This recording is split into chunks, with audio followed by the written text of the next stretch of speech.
News 3 presents Acadiana Journal, the first in a series of in-depth looks at Acadiana. Tonight, 8 days in Rome. Today, there is a large group of young people from the United States of America. Students from Lafayette High School. This isn't where the story begins or ends, but where it comes together. Sunday, March 11th, St. Peter's Square, Rome, Italy. On a brilliantly sunny day, the Lafayette High School Symphonic Band performs for Pope John Paul II. And to these students, the Pope delivers a message via the world.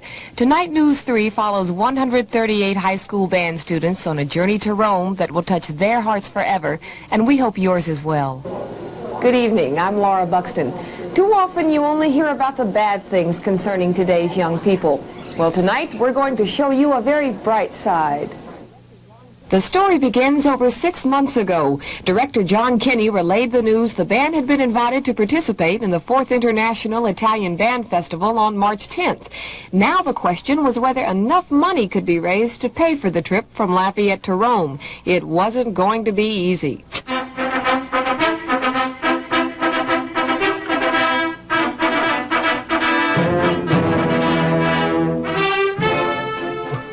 Well, the students, the Band Parents Club, and Kenney decided if everyone worked together long enough and hard enough, the money could be raised, not just from one project, but 8 of them. Band Treasurer Joey Bernard gives a breakdown. Well, we've been raising money. We've been selling raffle tickets, wood cutting crew, raking leaves, washing cars, and just about everybody's paid their trip. And so we have to just split up the money, extra money we have made, to pay everybody else's trip. In addition, the band raffled off a car, held a dance, a concert, and even sold plastic cups. Each student was paid for every hour of work completed, and the money was pooled into a general fund. The total amount these students raised, almost $53,000, and they earned it themselves.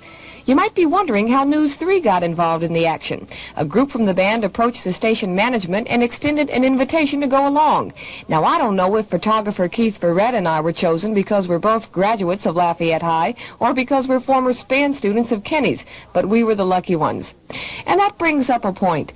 I wasn't such a bad flute player, and I did offer my services to the band. Maybe I better stick to reporting. In between fundraising projects, the Rome-bound students also did some homework in preparation for the trip.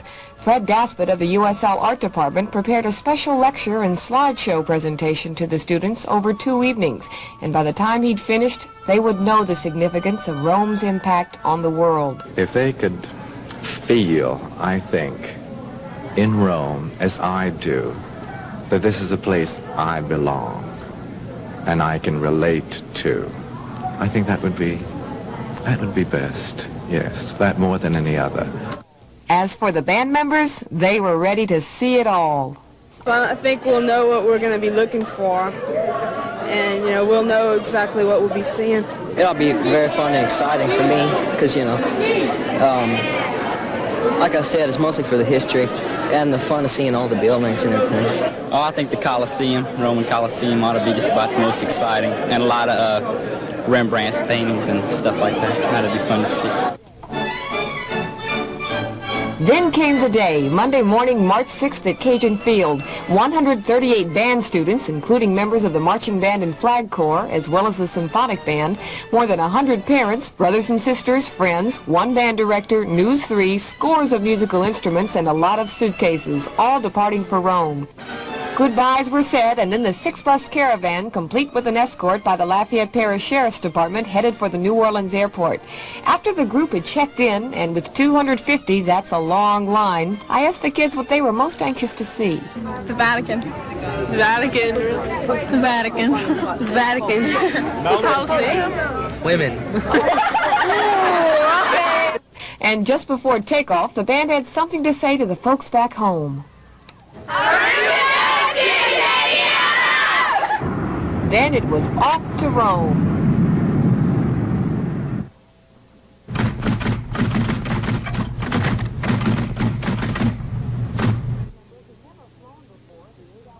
For many band members who never flown before, the 8-hour transatlantic flight was just as much of an experience as the arrival itself.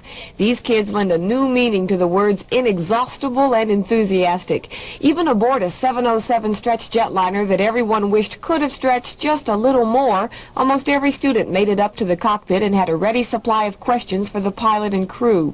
It was a good time to get acquainted with this group of 250 people who would soon begin to think of themselves more in terms of a family. When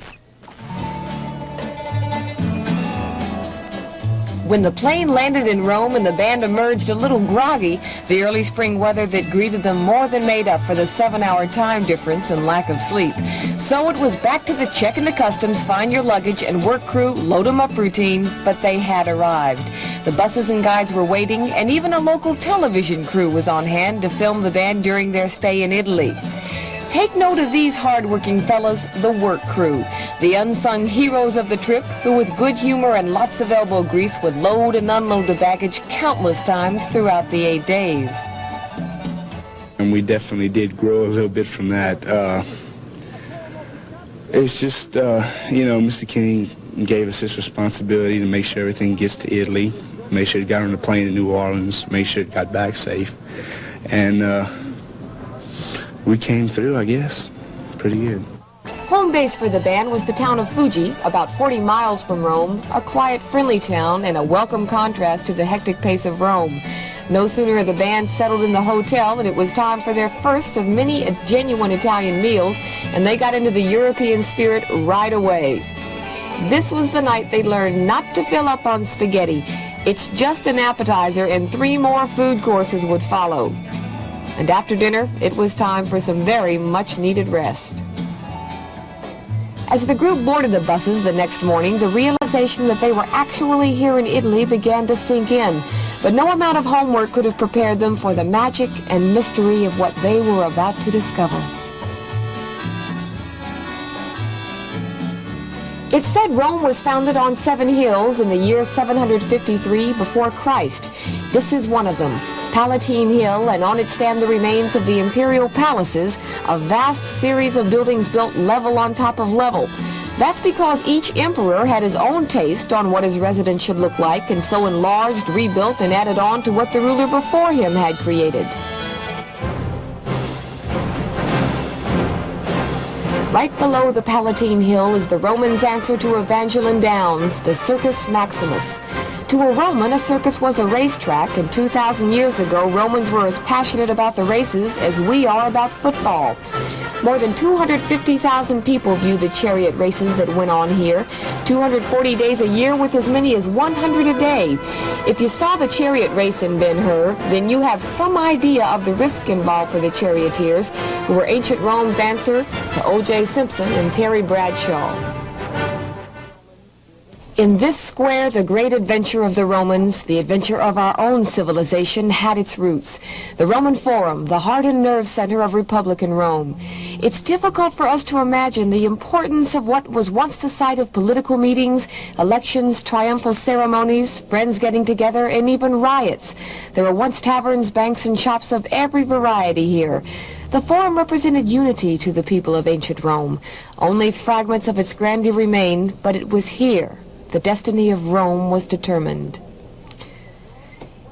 If there's one place that captures the glory as well as the excesses of ancient Rome, it's the Colosseum, most spectacular of all the superdomes and a spellbinder to the students. They learned that when the Colosseum was completed in the year 80, after the death of Christ, the emperor inaugurated it by declaring 100 days of festivities during which 9,000 wild animals were killed and some 2,000 gladiators lost their lives. Within these walls, hunts of wild animals, full-scale naval battles, and gladiators in combat were staged for a capacity crowd of 50,000 people.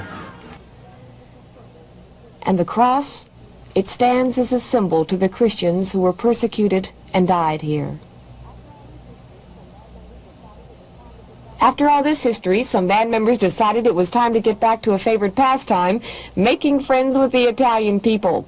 On past the arches where once the Roman army triumphantly entered, fresh from another military victory, the group was ready for something a little more lighthearted, and what could be more perfect than the Fountain of Trevi? Known the world over, this fountain and romance go together like Henry Ford and the Model T. Who's going to argue with the legend that promises if you toss a coin over your shoulder, you'll return to Rome one day, 2 coins you'll find romance, and 3 coins have a happy marriage? So we pooled our funds, and after a ceremonial group toss, we may not have found romance, but at least the fountain's profits were substantially increased. When band members had a chance to explore the city on their own, it's fitting that so many of them seemed to wind up at the Piazza España, or the Spanish Square. For years, these famous Spanish steps have been the gathering spot for foreigners, artists, young people, and just anyone who wants to lay back a while. Except this crew doesn't ever lay back. They ask questions, communicate. Sometimes it's 1/3 English, 1/3 Italian, and 1/3 sign language.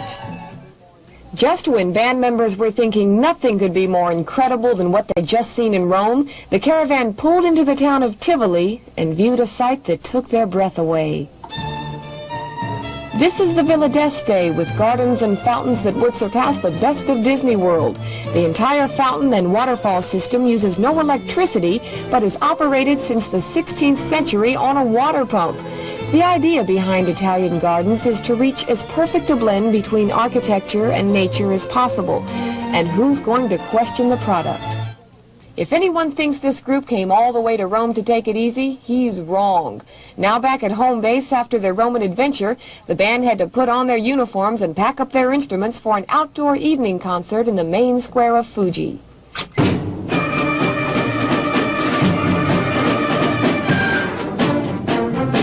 It was a cold night, but the band did a pretty good job of warming things up, and our friends from the TV station were there. The longer the band played, the more townspeople arrived until the square was filled. I really liked it. I mean, I kept wanting to play more and more for them because, I don't know, they tried to communicate with the songs that they knew and they heard, but they didn't know how to tell us to play it again. And it was funny. They were calling Mr. Kenney, I think it was Johnny, they were calling him or something. I loved it. It's the best part. I think the thing that makes a trip exciting is playing for the people. Seems like after we got playing and the people got into the music, like the disco stuff we played and all this other stuff, it seemed like it was a really light atmosphere over there. The music everybody could understand. It's just, a universal language. Sort of a warm feeling that, they enjoyed, what we were doing, how we were playing and everything. It was kind of cold, though. The warmth and goodwill between the band and the people of Fuji that night was something that's easier felt than described.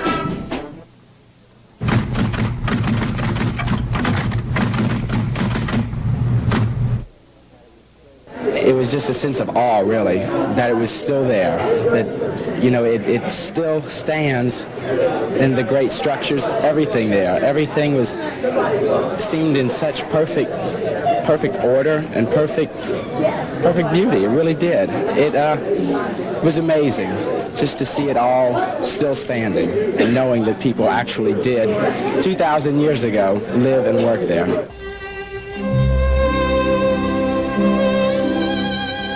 No other sight during the band's 8 days would grip them quite so dramatically as the ancient city of Pompei. For these students, history didn't just seem to come to life, it was alive. On August 24th in the year 79 AD, the city of Pompei was covered by 20 feet of molten lava and volcanic ash when Mount Vesuvius erupted, leaving the city in a perfect state of preservation. As the students walked through Pompei's public square, bathhouses, shops, and homes, they too were caught up with the sense of time having stopped, just as it had for its citizens. I've looked up about 12 books on it, and it really was interesting. And finally, when I went to Pompeii, it seemed as though they were ancient times or right here in the present times, and you knew what they were all about. Pompeii was blanketed with ash, and it died. The whole town died, and then 700 years later it was uncovered and it had a whole new life. It was kind of a way to let present people know about ancient times real realistically. That we could view the city exactly as it was in the middle of its everyday existence before its swift and tragic end made Pompeii not only more fascinating, but more touching and human to all of us.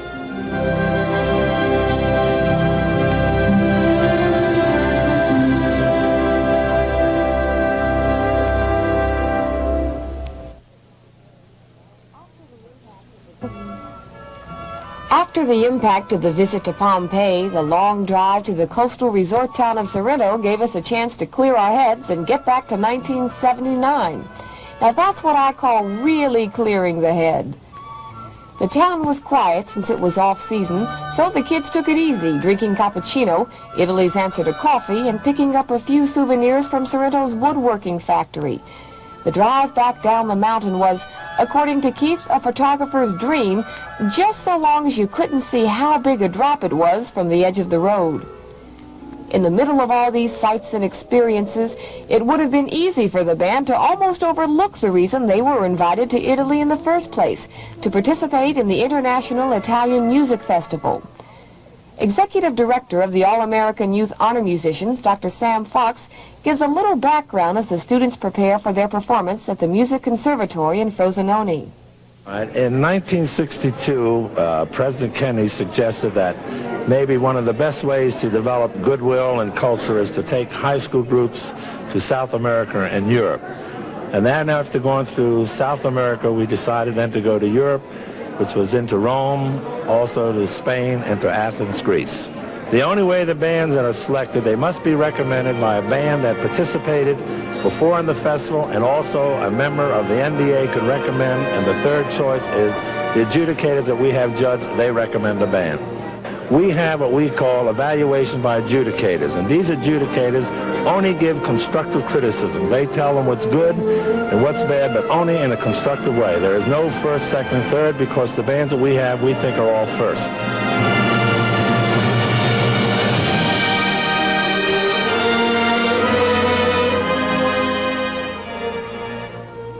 And did that band play? As Keith and I got to really know the band members, first as individuals and then as friends, watching them perform took on a new perspective. We developed a respect for them, not as students, but as disciplined musicians, totally committed to giving every ounce of themselves.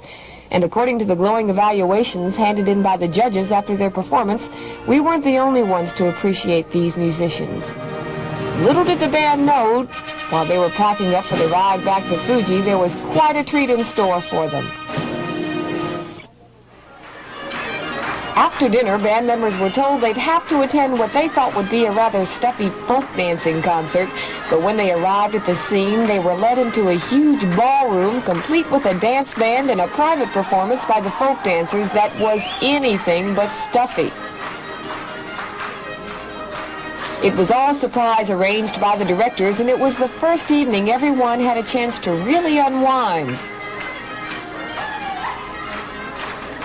This evening belongs in the Guinness Book of Records.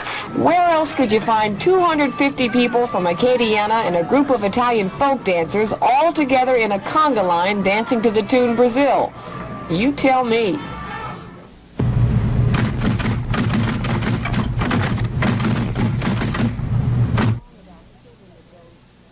There's a song about children that goes, "The children laugh when the sun comes up in the morning, love living every day. They cannot hide what they need or what they're feeling. What if we were all that way?" This concert before school children in the small mountain town of Vignani was a very special one for the band and the rest of us. We all became children again. As the band began the usual pre-concert setup and tuning, a procession of wide-eyed, rosy-cheeked children began to fill the schoolyard, not at all sure what this curious-looking group of big kids in green uniforms was going to do.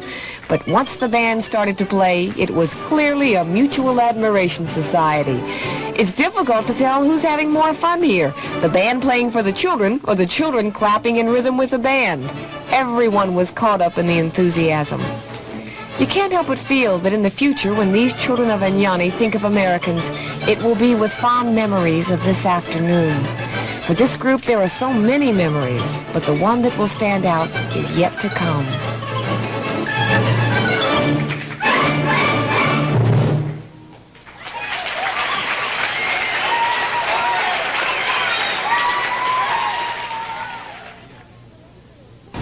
You know, it was the sense of imagination and history that was captured when the students visited the Roman Colosseum, the Forum, and the Parthenon, but it's here in St. Peter's Square that their hearts were captured.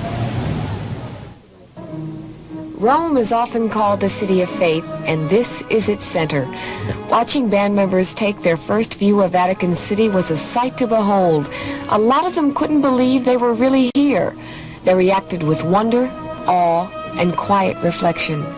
To think that this tiny independent state, covering only 108 acres, is the spiritual home for the world's 700 million Catholics. As you first look at St. Peter's Square, the vast colonnade that surrounds it and forms an elongated circle seems to embrace its visitors with welcome. The obelisk stands as a memorial to the early Christians who were put to death for their beliefs. St. Peter's Basilica, the largest church in the world, built on the site where St. Peter met his death, and housed inside the priceless works of artists who expressed their faith by contributing to the majestic splendor of the basilica's interior. To view the exquisite beauty of Michelangelo's dome is to truly know man's capacity to create the impossible. And so the students take in their own ways the magnitude of this moment. But powerful as it is, it's only a prelude to the return visit on Sunday. The Lafayette High School Symphonic Band in St. Peter's Square. As thousands began to gather for Pope John Paul II's appearance and blessing, band members ready themselves for the performance of their lives. Dr. Fox explains the very unique aspects of this day. One of the most successful trips we have had is the trip this year to Rome, where we're fortunate enough to have the presence of the Pope, and for the first time in the history, an American band played for the Pope. And the second thing that they did, the Pope asked them to play another piece for himself. That every student that goes to these countries are goodwill ambassadors, and there is no better goodwill ambassador, as President Kennedy said, than students, because they're all inhibited. They'll speak to everyone, they'll say anything, and ask everything. After playing a spirited march, the band is greeted by a special visitor, Monsignor Burton Mouton from the Diocese of Lafayette. The Monsignor is a member of the Roman Curia, the Vatican's governing body, a career diplomat in the Vatican for 30 years, and a gracious man. He had something to tell the band. Yes, I want to welcome the Lafayette High School Symphonic Band to Rome and to St. Peter's Square. And I'm very happy to be with the group this morning and welcome them all from my hometown in Lafayette. The Holy Father is going to name the Lafayette High School Band. This happens very rarely. And so it's an honor that he's going to give that recognition. And at that time, I would like everyone to cheer and wave.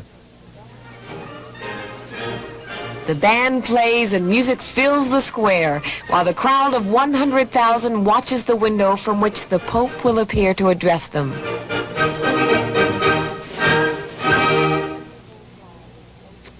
And then the papal flag is placed in position. Pope John Paul II, a man of the people, appears. The welcome he receives is deafening. And then he speaks, first in Italian to the people. He tells them of a musical group that has come from America. And then, in English, he speaks to the band with the words they'll cherish as long as they live. Today, there is a large group of young people from the United States of America. Students from Lafayette High School. I greeting all to each one of you. And I hope that you will go back to your homes with fresh enthusiasm and with a renewed determination to take in your own way to build a better world. A world of justice and peace, of goodness, kindness, and love. Thank you for your visit.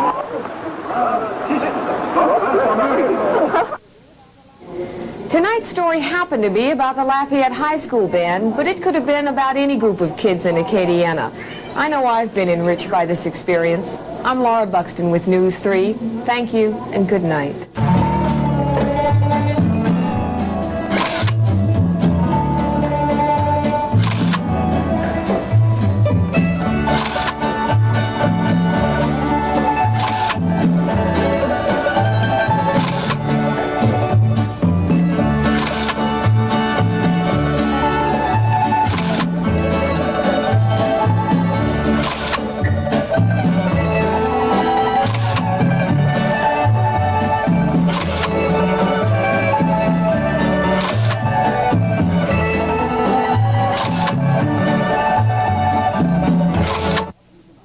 8 Days in Rome has been brought to you tonight by Charthouse Inc., a nationwide company with its headquarters and its heart in Lafayette.